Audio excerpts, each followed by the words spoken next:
आज की वीडियो में हम बात करेंगे चप्पल बिजनेस में 7 ज़रूरी बात जो आपको ये वीडियो पूरी देखनी है। काफ़ी नॉलेज वाली वीडियो होगी ये। नमस्कार दोस्तों, स्वागत है आप सभी का जीत मशीन टूल्स में। दोस्तों ये वीडियो बहुत स्पेशल है। इसमें आपको हम 7 ज़रूरी बात बताएंगे जो चप्पल बिजनेस में आपको पता होनी बहुत ज़्यादा ज़रूरी है। तो ये वीडियो आपको पूरी देखनी है, ऐसे स्किप करके आधी नहीं छोड़नी, नहीं तो कुछ समझ नहीं आएगा। पूरी वीडियो देखिए। तो ये चलते हैं सीधा। सबसे पहले बात करते हैं 5 गुंडी वाली चप्पल की। ये चप्पल 5 गुंडी वाली काफ़ी बढ़िया होती है, सुंदर होती है और डिमांड में रहती है। पर कई लोग इसको नहीं बनाते, फिर इसमें आपको प्रॉफिट नहीं मिल पाएगा क्योंकि आप नहीं अगर बना रहे तो ये 5 गुंडी वाली चप्पलें आपको बनानी है। इसको बनाने के लिए सिंपल सा एक आपको डाई खरीदनी है। डाई खरीदती है 5 पिन वाली, उसमें आपको स्ट्रैप डालनी है। बस इसमें कोई खास आपको काम नहीं करना, बहुत मेहनत नहीं है। सेम तरीका वही है चप्पल बनाने का, सिर्फ और सिर्फ स्ट्रैप अलग हो जाएगी और डाई अलग हो जाएगी। इसमें 2 4 5 रुपये का फ़र्क आएगा, पर आपका प्रॉफिट में बहुत ज़्यादा फ़र्क आएगा नॉर्मल चप्पल से, क्योंकि ये चप्पल सुंदर होती है, ट्रेंडिंग होती है, इसको नए बंदे पहनना चाहते हैं। इसलिए आप 5 गुंडी वाली चप्पल ज़रूर बनाएं, बहुत ज़रूरी है। दूसरी चीज़ है कि आपको अपने कस्टमर को समझना है कि आपके एरिया में किस तरीके के कस्टमर हैं। कस्टमर मतलब कि आपको जिसको आपने चप्पल देनी है वो उसने उस चप्पल को कितना चलाना है, क्योंकि एरिया एरिया का हिसाब होता है। शहरों में लोग चप्पल हर वक्त नहीं पहनते, रात को पहनते हैं, और गाँव में पूरा दिन पहनते हैं। तो इस हिसाब से अगर आप गाँव में हैं तो आपको ये इंश्योर करना है कि आप चप्पल हाई क्वालिटी की दें, क्योंकि वो पहन पहन के जल्दी तोड़ देगा अगर वो ख़राब चप्पल होगी आपकी तो, और इससे आपका नाम ख़राब हो सकता है। इसलिए वहाँ आप क्वालिटी में बिल्कुल भी कॉम्प्रोमाइज़ नहीं कर सकते। शहर में क्या होता है, वो चप्पल रात को पहननी होती है, वो भी ज़्यादा पहननी नहीं होती, इसलिए वो चप्पल मीडियम लेके चल भी सकती है। गांव में बिल्कुल नहीं चल सकती, इसलिए आप किसी को गलत माल मत दीजिएगा। वैसे तो हम बोलते हैं कि हमेशा हाई क्वालिटी लीजिए, पर शहर में आप मीडियम क्वालिटी भी दे सकते हो, वहाँ चल सकती है, क्योंकि रात को ही पहननी है। बट क्वालिटी अच्छी दोगे तो ज़्यादा बेटर है। इसलिए अपने कस्टमर को आपको पहचान होनी बहुत ज़रूरी है। तीसरी चीज़ है कि कई बंदे बोलते हैं कि यार शुरू में अगर हम माल कम लें तो कितना कम माल लें। देखिए शुरू में आप क्या कर सकते हैं कि मिक्स शीट ले सकते हैं। अब मिक्स शीट कितनी लेनी है वो आपको बता देते हैं। जैसे 2 शीट आप हल्की क्वालिटी ले सकते हैं, जैसे लाइन वाली शीट होती है। 2 आप उसमें मीडियम ले सकते हो, जैसे नट बोल्ट होती है, टाइगर प्रिंट होती है। 3 4 आप हैवी वाली ले लो, जैसे A to Z शीट होती है, डायमंड शीट होती है, AP शीट होती है, AP बॉक्स शीट होती है। ये सब शीटें हाई क्वालिटी की हैं और मीडियम भी हैं आ गई इसमें, और आपकी लाइट भी आ गई। तो ऐसे आप शुरू कर सकते हो इतनी शीटों से। अगर आप सेट हो चुकी हो और आपका काम अच्छा चल रहा है तो आप ज़्यादा माल ले सकते हो, और उसके अंदर कोशिश करो क्वालिटी बेटर चल रही है आपके एरिया में तो ज़्यादा बेटर है।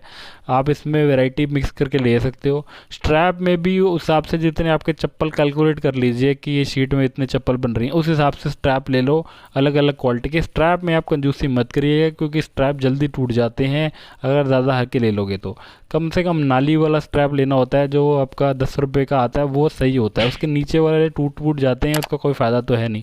तो आप स्ट्रैप में कंजूसी मत करिए। शीट्स में एक्सपेरिमेंट कर सकते हो शुरू में, पर अगर आप हाई क्वालिटी दे सकते हो और हाई क्वालिटी अगर आप दोगे तो आपको नाम तो बनेगा ही। तो हाई क्वालिटी का तो फ़ायदा है ही है। तो अपने एरिया को देखिए, वहाँ पर किस हिसाब से बिक रहा है, उस हिसाब से आप शीट्स ले सकते हो, वो बेस्ट तरीका होता है। चौथी चीज़ इसमें है कि लोग पूछते हैं कि मैनुअल मशीन में क्वालिटी कई है, कौन सी वाली ले। देखिए मैनुअल में 3 क्वालिटी आप समझ लीजिए। एक होती है स्प्रिंग वाली मशीन है, जिसमें हाथ में ताकत लगती है। दूसरी हाइड्रोलिक होती है, जिसमें थोड़ा टाइम लगता है, उसको नीचे प्लंजर से करना पड़ता है। तीसरी मशीन होती है काउंटर वेट वाली, जो बेस्ट मशीन होती है। तो आप काउंटर वेट वाली मशीनें ले लीजिए, वो बेस्ट है। उसके अंदर आपकी डबल डाई भी कट सकती है। वो मशीन हाई क्वालिटी की बढ़िया चीज़ होती है। अब स्प्रिंग वाली लेने का कोई फ़ायदा नहीं है, उसमें ज़ोर लगेगा, स्प्रिंग ख़राब हो जाएगा, दिक्कत बनी रहेगी। सस्ती आती है इसलिए वो उसको रहने दीजिए। हाइड्रोलिक वाली जो हाथ वाली है, उसको टाइम हो गया है, वो पुराने ज़माने की हो गई है, उसमें टाइम बहुत ज़्यादा लगता है। उतनी देर में ये काउंटर वेट से काफ़ी सारे जोड़े आपके प्रोडक्शन निकल सकती है। तो काउंटर वेट वाली मशीन महंगी है इनमें से तीनों में से, पर वो बेस्ट चीज़ है, इसलिए उस पर थोड़ा इन्वेस्टमेंट आप करिए, बहुत फ़ायदा होगा आपको। पांचवी एक बहुत ज़रूरी बात है कि दुकानदारों पे जो बंदे सेल करते हैं या करना चाहते हैं, उनको किस तरीके से एक स्ट्रैटेजी एक बनानी चाहिए, वो आपको बता देते हैं। देखिए दुकानदार को आप मेक श्योर करें कि आपकी चप्पल में उसको प्रॉफिट बचे, उन चप्पलों से जो ऑलरेडी बेच रहा है। मान के चलते हैं अगर वो अपना चप्पल बेच रहा है 70 में और उसको उसके अंदर 20 रुपये मिल रहे हैं, तो आप कोशिश करिए उसको अगर 20 मिल रहे हैं तो आपकी चप्पल में उसको 30 मिले। उसको ये पूछ लीजिए कि आपको कितना मार्जिन मिलता है, भाई मेरी चप्पल में तू मेरे से ज़्यादा मार्जिन ले ले, और उसके वो आगे कर कस्टमर के आगे। इससे क्या होगा, वो आपकी चप्पल कस्टमर के आगे आगे करेगा। वो ये बोलेगा ग्राहक को कि देखो भाई ये तो एक ब्रांडेड चप्पल है, पर एक ये नई चप्पल आई है बाज़ार में जो सस्ती भी है और ज़्यादा बढ़िया है, क्वालिटी उनकी इक्वलेंट ही है, तो इसको ट्राई करें। तो देखिए अगर आप उसका फ़ायदा कराएंगे दुकानदार को तो आपको फ़ायदा निकलना ही निकलना है। तो आप उसका सोच के चलिए कि उसको आपकी चप्पल में अगर ब्रांडेड चप्पलों से ज़्यादा मार्जिन मिलेगा तो आपकी चप्पल वो आगे कर देगा ग्राहकों के आगे, इससे आपसे बहुत फ़ायदा होगा। तो ये स्ट्रैटेजी आप अपनाइए, ये बहुत कारगर है और बहुत इंपॉर्टेंट है। छठवीं चीज़ ये है कि कई बंदे रॉ मटेरियल जब लेने जाते हैं तो वो कहते हैं कि यार हमारे को हमारे एरिया से मिल जाए तो बेटर है। ये गलत चीज़ है। देखिए आपको अपने एरिया में अगर वो चीज़ महंगी मिल रही है तो आप वहाँ से क्यों लेना चाहते हो। आप रॉ मटेरियल वहाँ से लें जहाँ से मैन्युफैक्चरिंग हो रही है और जहाँ से आपको सस्ता मिल रहा है। ये नहीं कि आपको आपके एरिया में मिल रहा है पास तो वो लेना आपको ज़रूरी है, ऐसा कुछ नहीं है। आप वहाँ से लें, जैसे मान के चलें दिल्ली में ज़्यादा रॉ मटेरियल बनाने की फैक्ट्रीज़ हैं, तो अगर आप दिल्ली से लेंगे, मान के चलते हैं आप बिहार में हैं तो दिल्ली से आपको ज़्यादा फ़ायदा होगा। बिहार में बनाने वाले कम है, वहाँ ट्रेडर बंदे ज़्यादा होते हैं, तो आप सीधा मैन्युफैक्चरर से दिल्ली से लीजिए। देखिए ट्रांसपोर्ट का कॉस्ट आपको लग रहा है बहुत ज़्यादा होता है, ऐसा कुछ नहीं है। 8 से 10% का ट्रांसपोर्ट कॉस्ट होता है, वो अगर आप दिल्ली से लोगे तो फिर भी आपका वो रॉ मटेरियल सस्ता ही पड़ेगा। उल्टा इसमें फ़ायदा होता है कि कल को आपकी रॉ मटेरियल में दिक्कत आएगी तो आप सीधा उसको फैक्ट्री वाले से बात करोगे या दिल्ली वाले से सीधा बात करोगे। अब बिहार से अगर आप लेके दुकानदार से दिक्कत जाओगे, वो जाके दिल्ली वाले को बोलेगा, आपकी जो कंप्लेंट है उसको सॉल्व करने में लग जाएगा टाइम। तो ये इस तरीका गलत है। आप कोशिश करें कि दिल्ली से माल ले सीधा, क्योंकि वहाँ से आपको सस्ता पड़ेगा। आपके एरिया में बहुत कम चांस है कि वहाँ मैन्युफैक्चर लोग हैं, तो सीधा मैन्युफैक्चर से लोगे, उसमें फ़ायदा भी होगा, चप्पल सस्ती भी पड़ेगी, कंप्लेंटें जल्दी भुगताई भी जाएंगी, रिप्लेसमेंट मिल सकती है अगर दिक्कत आती है। तो आपको ये चीज़ ध्यान रखनी बहुत ज़रूरी है। सातवीं चीज़ उन लोगों के लिए जो ये काम नया शुरू कर रहे हैं, देखिए आप कई बंदे क्या करते हैं कि उसमें जल्दी से एकदम से यूट्यूब में देखेंगे और तुरंत अगले दिन भाग जाएंगे मशीन खरीदने और रॉ मटेरियल खेलने। फिर वो कोई प्लानिंग नहीं होती है, वहाँ जाके वो फेल हो जाते हैं। फिर वो कहते हैं स्लीपर का बिज़नेस बेकार है। ये तो आपने तरीका ही गलत अपनाया है। पहले आप देखिए कि आप पहले उसको वीडियोस देख लीजिए यूट्यूब पे सारी, उसमें से 5-6 बंदों की लिस्ट बनाइए, अच्छा ये बंदे सही हैं, आपको उस हिसाब से प्लान करिए। वो कितना आपको कोटेशन में बजट दे रहे हैं उस हिसाब से आप बजट तैयार करिए। आप 20 दिन का टाइम लीजिए, अपने फैमिली से डिस्कस करिए, उसके बाद जाके माल देखने जाएं, वहाँ जाके चेक करें, मशीन को अपने हाथ से चलाएं। ये तरीका सही होता है। जल्दीबाजी में लिए फैसले गलत होते हैं, तो आपको टाइम थोड़ा लेना चाहिए और सही बंदों को चुनने जाके।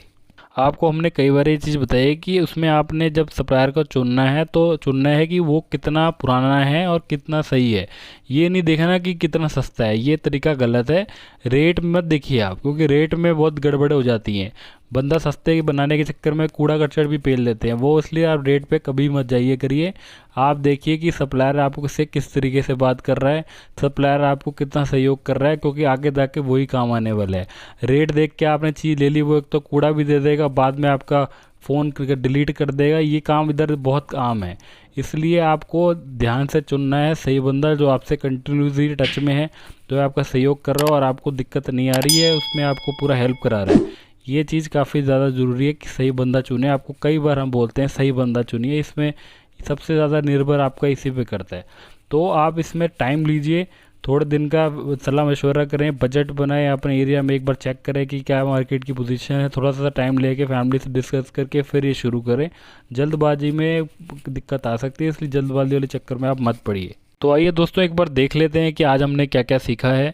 सबसे पहली चीज़ ये सीखी है कि आपको 5 घुंडी वाली चप्पलें ज़्यादा बनानी है, 5 ट्रैप वाली, इसके लिए अलग डाई खरीदिए आप और ये चप्पल बनाइए। लोग कम बना रहे हैं, इसकी डिमांड काफ़ी ज़्यादा है, लोग अभी ज़्यादा नहीं बना रहे, तो इसका फ़ायदा उठाएं और ज़्यादा प्रॉफिट कमाएं। दूसरी चीज़ की अपने कस्टमर को आप पहचानें कि आपका कस्टमर किस हिसाब से है, क्या आप शहर में हैं या फिर गाँव में हैं, क्या आपका कस्टमर रोज़ पहन रहा है चप्पल को, रात को पहनता है, कितना पहनता है, कितने चप्पल चल रही है, उस हिसाब से आप क्वालिटी शीट में एक्सपेरिमेंट कर सकते हो। ये भी एक अच्छी स्ट्रैटेजी है। अपने ग्राहक का पता होना हमेशा ज़रूरी होता है। तीसरी चीज़ की आपको माल किस हिसाब से लेना है आपको हमने बताया कि आप मिक्स करके शीट ले सकते हो। आपको शीट्स के नाम भी बताया, वो शीट लेके देख सकते हो क्योंकि वो सही होती हैं। शुरू में सारे वैसे ही शुरू करते हैं, सही तरीका है वो। चौथी चीज़ कि आपको मशीन में हमने बताया कि मैनुअल में कौन कौन सी क्वालिटी आती हैं, उसके अंदर आपको 3 क्वालिटी में से कौन सी बेटर है हमने बताया। काउंटर वेट वाली बेस्ट चीज़ है उसमें से। पांचवी चीज़ कि आपको दुकानदार से आके बात करनी है और मेक श्योर करना है कि उसको आपकी चप्पल में बाकी चप्पलों से ज़्यादा बचे, इसलिए वो आपकी चप्पल लोगों के आगे आगे करेगा। ये आप उसका फ़ायदा देखेंगे, आपका फ़ायदा निकलना ही निकलना है। छठवीं चीज़ की रॉ मटेरियल जब लेने जाएँ तो आपको वो दिखेगी कहाँ से बन के आ रहा है और वहीं से लें। ये नहीं कि आपने लोकल एरिया के चक्कर में आप महंगी सीटें लेते रहे और ख़राब चीज़ लेते रहे। आप मैन्युफैक्चर से लेंगे तो दिक्कत कम आएगी और सर्विस पूरी रहेगी। सातवीं चीज़ की टाइम लगाएं थोड़ा सा, एकदम से जल्दीबाजी में डिसीजन ना लें। थोड़ा सा टाइम लगा के आप बिज़नेस शुरू करें, तैयारी पक्की करके चलें ताकि आपको फेल होने के चांस बहुत ज़्यादा कम हों। दोस्तों ये जो 7 आपको बात ज़रूरी बताई है हमने, अगर इसको आप करेंगे, आप इम्प्लीमेंट करेंगे तो आपको ये चप्पल बिज़नेस में बहुत ज़्यादा बेनिफिट होगा। आपको ये ध्यान रखना है कि आपको सही माल देना है, लंबा अगर चलना है तो सही बंदों को आपने चुनना है, मेहनत करनी है, बिज़नेस में टिके रहना है, जान लगानी है, तभी ये बिज़नेस आपको कामयाबी मिलेगी। इसमें आपको कभी भी हार नहीं माननी, लगे रहना है, बहुत ज़्यादा ज़रूरी है ये चीज़। आपको हमने कई बार बोला है कि सही बंदों को चुनिए क्योंकि वहीं से आपको रेगुलर सपोर्ट आएगा। तो आप हमें भी चुन सकते हैं, हमारे पास हर तरीके की मशीन है, हर तरीके का रॉ मटेरियल है, स्लीपर के रिलेटेड हर चीज़ का सामान है। हम लोग 50 साल से ऊपर हो चुका है, हमारे पास एशिया अवार्ड है, हमारे पास क्वालिटी लेबर है, हमारे पास नॉलेज है। हम पूरा अपने कस्टमर्स को पूरा सहयोग करते हैं, उसको सही चीज़ देते हैं, सही रेट पे देते हैं, हमेशा सपोर्ट करते हैं और हमारे कस्टमर्स के टच में रहते हैं। हमारे कई कस्टमर बहुत बढ़िया कर रहे हैं स्लीपर बिज़नेस में और कई हमारे स्लीपर बिज़नेस में जो नहीं कर पा रहे उनका पूरा सपोर्ट कर रहे हैं ताकि वो भी एक अच्छा काम शुरू कर पाएँ। तो आप हमसे आके जुड़िए, आपको सही चीज़ दी जाएगी और बहुत जायज़ रेट पे दी जाएगी और बहुत अच्छा आपका काम हमारे इधर कराया जाएगा। तो दोस्तों अगर आप हमसे बात करना चाहते हैं तो हमारे नंबर्स यहाँ फ्लैश हो रहे होंगे नीचे और डिस्क्रिप्शन बॉक्स में भी होते हैं, वो जाके देखिए और हमसे आप बात करिए। किसी भी चीज़ की रिक्वायरमेंट के लिए आपको कुछ पूछना है तो उस पर भी आप लिख सकते हैं कि आपको डाउट है या आप कुछ आगे को सजेस्ट करना चाहते हैं, कुछ भी आप बात करना चाहते हैं तो खुल के हमारे से कमेंट्स में लिख सकते हो। बाकी उम्मीद करते हैं आपको ये वीडियो पसंद आई होगी, अगर आई है तो लाइक शेयर सब्सक्राइब जरूर कर देना। आगे किस किस टाइप की वीडियो देखना चाहते हो वो भी लिख सकते हो। बाकी अपना ध्यान रखें, टेक केयर, बाय बाय दोस्तों।